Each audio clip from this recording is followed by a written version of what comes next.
मी अश्विनी सुहास मिश्रकोटकर, छत्रपती संभाजीनगर, मनस्पर्शी साहित्य परिवार व हिलिंग हार्ट्स विथ मानसी आयोजित मानसिक आरोग्य जागरूकता निमित्त काव्य सादरीकरण स्पर्धेसाठी माझी कविता सादर करते आहे.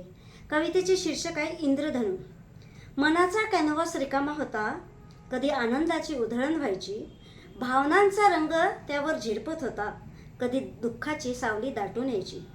स्वप्नांच्या रेषा अलगद उमटल्या, प्रेमाचा गुलाबी रंग खुलत गेला, आठवणींच्या छटा हलकेच दाटल्या, मायेचा सुगंध दरवळत राहिला.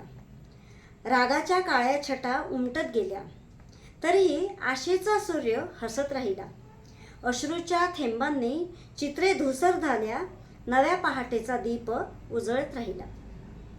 कष्टाचे रंग जेव्हा मिसळून आले, यशाचे इंद्रधनु नभात खुलले.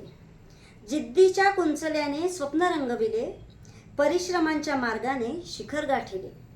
मनाचा कॅनव्हास असा सजत राहतो, मनाचा कॅनव्हास असा सजत राहतो.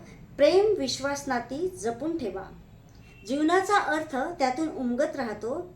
सुंदर चित्रासाठी माणुसकी रंगवा, सुंदर चित्रासाठी माणुसकी रंगवा.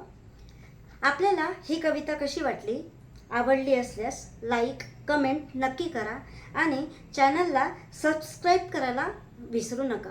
धन्यवाद.